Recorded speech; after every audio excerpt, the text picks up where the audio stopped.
Hello everyone, welcome to Officer 24/7. My name is Nihar Kavalia Bhatnagar and I'm with you with the area of AFM. Okay, so what are we going to talk about today, everyone?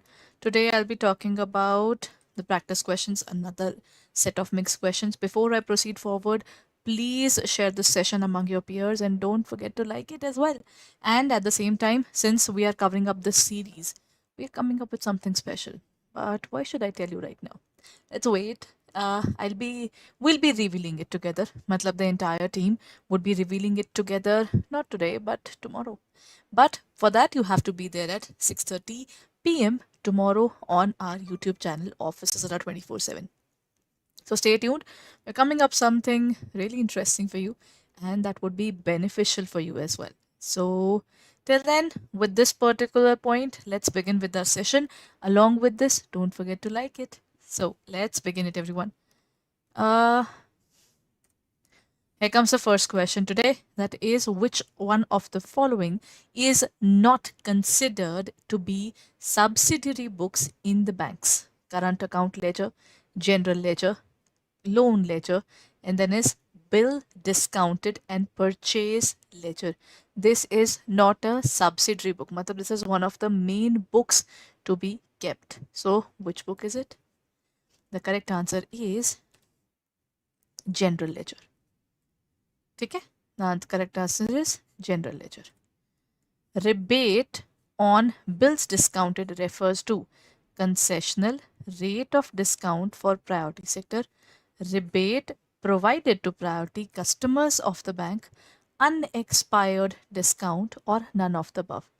But the rebate on bill discounted is basically when we are going for the bill, okay, and the one who is supposed to pay, he pays the amount before time. So this is basically a discount that we are giving. It's actually called unexpired discount. Matlab, if I am supposed to pay you on 10th and I pay you before 10th, then in this case, since I'm making the payment before the date, then I have the advantage to have a word with you and reduce my tax liabilities as well. Matlab, my total liability. How do I tell you? I was supposed to pay you 10,000 on, say, 31st of March. But I said, nahi, let's make the payment on 29th of February only. ठीक है, I made it on 29th of February, 1 month advance. So the interest for 1 month would be deducted and that would be considered as a rebate from the bank. ठीक है, that is called rebate. Acha, what is the purpose of the cash flow statement in the final accounts, everyone? To show how cash and cash equivalents have changed over a period, to provide details about the customer deposits, to calculate the interest earned on loans, and to summarize the income and expenses. When we talk about the cash flow statement, now this is as per AS3 and Ind AS 7. When we talk about cash flow statement clearly states one thing. It states that देखिए, whatever cash inflow you're making, whatever cash outflow it's going, be it cash inflow or cash outflow, you have to record the cash inflows and outflows accordingly. So in this case, their clear-cut point is when we talk about the inflow and outflow of cash, only those things are recorded, and the cash and cash equivalents if they are changing, right? So in this case, rest everything is not considered. So in this case, the correct answer is A only, to show how cash and cash equivalents have changed over a period. Matlab, in the beginning, if my opening cash and cash equivalents were of rupees 10 lakh in total, that includes cash, bank balance, and marketable securities. And in the closing, cash and cash equivalents turned out to be 15 lakh 25,000. There is an increase of 5 lakh 25,000. So I'll try to find out why is this increase there. It can be because of operating activities. It can be because of investing. It can be because of financing.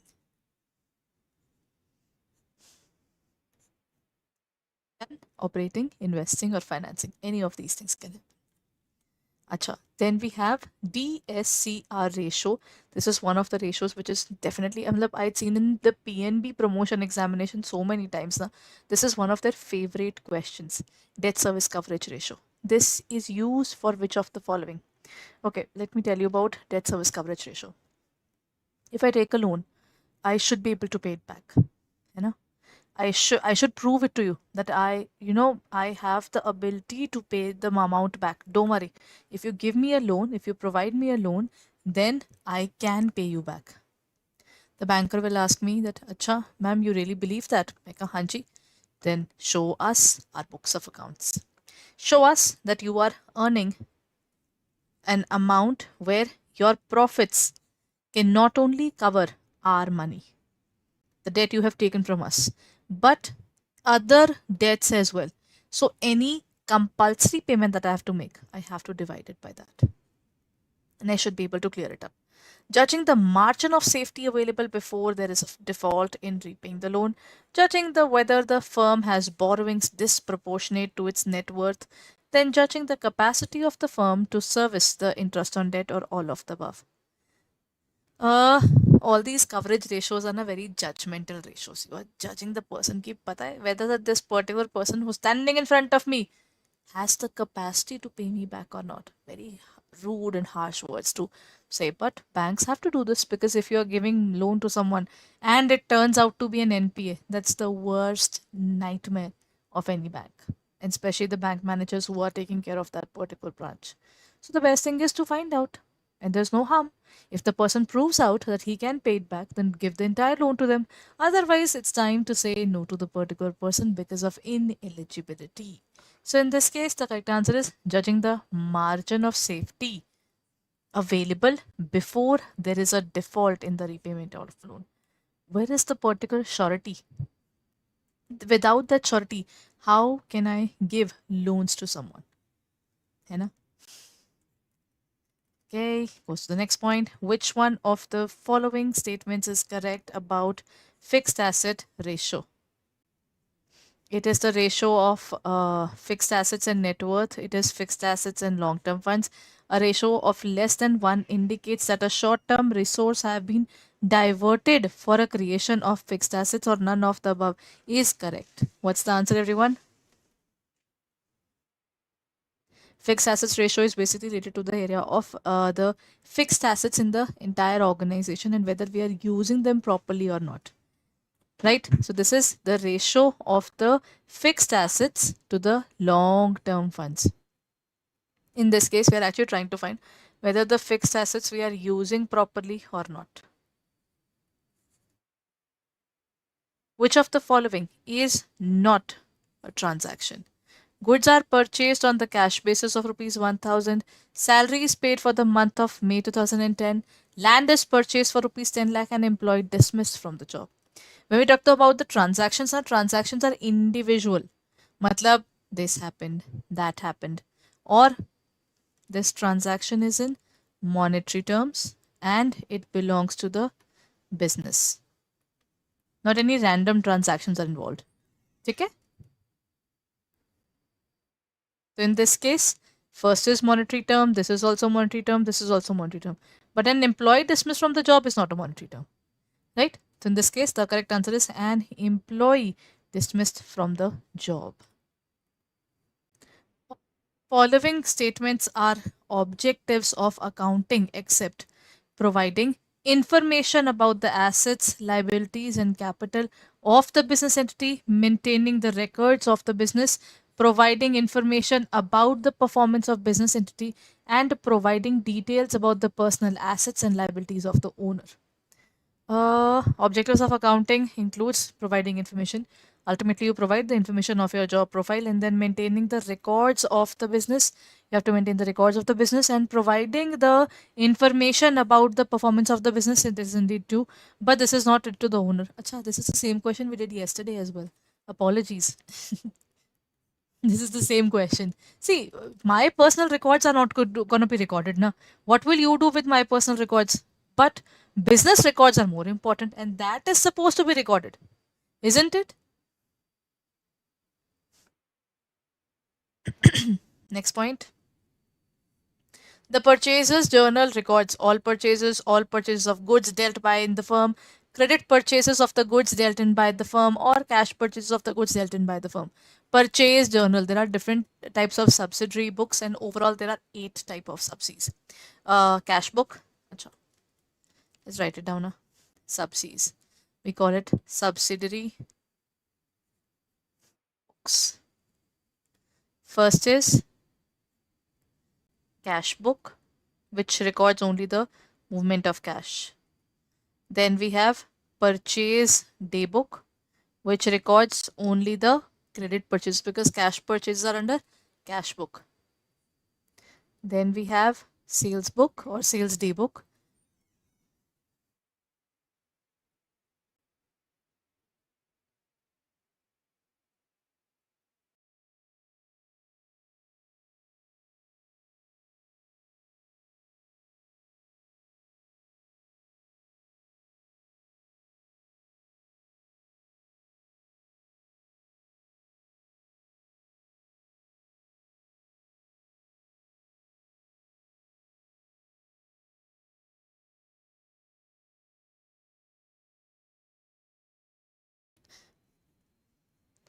Okay, everyone. So we have cash book, purchase day book, sales day book. Then we have purchase return. Then we have sales return.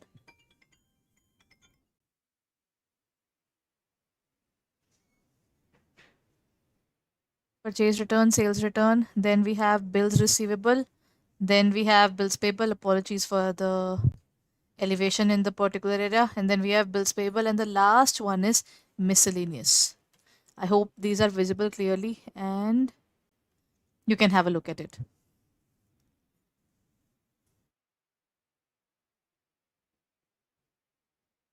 Done, everyone?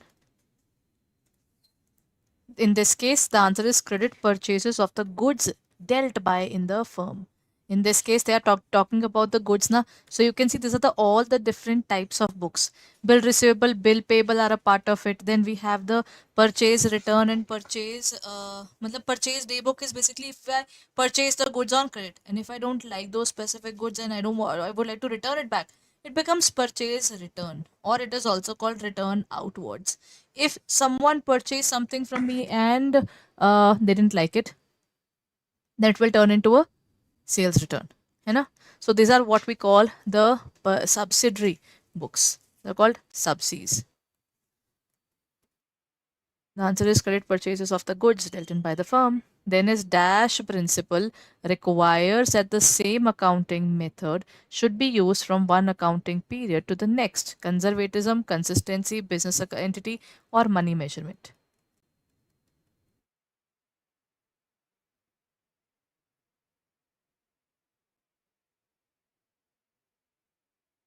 When we talk about the principle which says same accounting, it doesn't mean that we cannot change it. Always remember, everyone, accounting never said that you have to use only one specific type of method and you are not allowed to use others. You are allowed to use any kind of method as you please. It depends upon the justification. If I ask you, Hanji, why this method, you should be able to answer that, ma'am. The reason behind using this method is rationality. Because of this particular method's advantages, and we are also considering the disadvantages, this method is the best one. That's a clarity. Is it conservatism, consistency, business or money measurement? In this case, it's going to be only one thing, that is consistency. It's fine if we make a change and then we can look forward towards those changes in the best possible way. So that's the answer. The answer is consistency. Next point, reserve share capital means part of authorized capital to be called in the beginning, portion of the uncalled capital to be called only at liquidation, oversubscribed capital or undersubscribed capital. Reserve capital is that part of capital which we are not asking the people to pay right away. We want to wait when the company is dying and we are unable to pay the amounts. Then to make the payments at that point of time, we'll be using it. That is called portion of uncalled capital to be called only at liquidation. When the company is dying, only and only then we seek the amount. portion of the uncalled capital to be called for liquidation. The right shares are of the firm are issued to the direction of the company, are issued to the existing shareholders of the company, are issued to the promoters in consideration of their services, or are issued to the vendor for purchasing assets. Right shares, this is basically you are giving shares to the current shareholders, and this is a benefit that we are providing. Do you want to buy the shares of our company at a lower price? Since you are an old shareholder, we do not want that when we issue new shares, then you lose your share. That means you have a major shareholding. Matlab, the share here doesn't mean the actual share in units. It is basically related to the area of your percentage in the organization. Matlab, currently you are at 10%. As soon as we issue more shares and when the new total will come up, your value declines. So they are telling the people who are already a part of the organization ki dekhiye, if we will do this now, then you will lose your shareholding in terms of the percentage in the total. If you want, you can purchase more, and that too we are providing you at lower price than others. Will it be fine with you? If he says, cool, I would love to buy the shares of the company, then we will give them the shares. Okay. So in this case, that would be what these are issued to the promoters in consideration to their services. No, promoters are not given this. That's a difference. Story altogether. Then they are called promoter shareholders, promoter shares. They are specifically kept for the people who made the company. These are issued on the direction of the company. Everything is at the direction of the company. That doesn't make sense. It is not very different or unique. Are issued to existing shareholders of the company? Yes, it is done to existing because so that they can get more shares, and that too at a lower price. So in this case, the correct answer is they are issued to the existing shareholders of the company. Ind AS is aligned with which international accounting standards? IFRS, Indian Financial Reporting Standards, International Financial Reporting Standards, or International Accounting Standards, IAS, or Indian Generally Accepted Accounting Principles, or we call it GAAP. वैसे GAAP is normally used in USA. So that's not the one. We are connecting with IFRS, International Financial Reporting Standards. Now we study IFRS as well, and whatever we study in terms of Ind AS, it exists because of IFRS. Okay? Then everyone, any doubts still here? If there are, then please let me know, and you can also share your details on the YouTube channel in the comment section only. Yeah? I'll be there with you, so we can talk about this.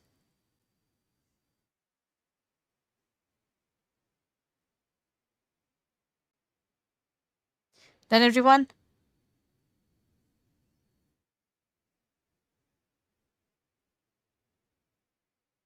chaliye. Then let's end the session here itself. But before I end my session, I hope this session was useful for you. But before the class ends, everyone, I hope you have reviewed our classes already and you are all updated about it.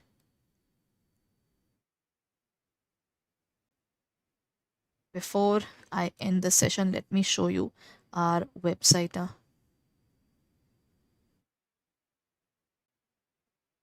You can see, if you go on to the Microsoft Edge, you will find, which I'm sorry, in this case, you can find Adda 24/7 there. Once you open up the Adda 24/7, then what will you find? You will find JIB and CIB. Go on to the area of JIB and CIB. Once you go on to this area, this is the banking. This is JIB and CIB. This is our JIB May 2024. Look at this. We are at Victory JIB May 2024 batch. IE and IFS, PPB, AFM, RBWM, all of these together. And it is right now showing 75%. Use the code Y541 and you will get it for,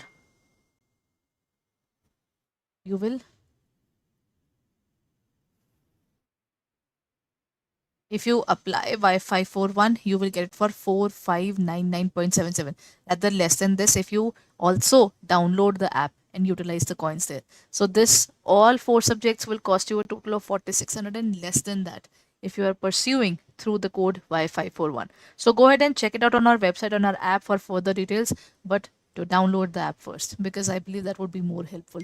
So now we'll be meeting tomorrow at the same time. Thank you so much for being there, everyone. Bye bye.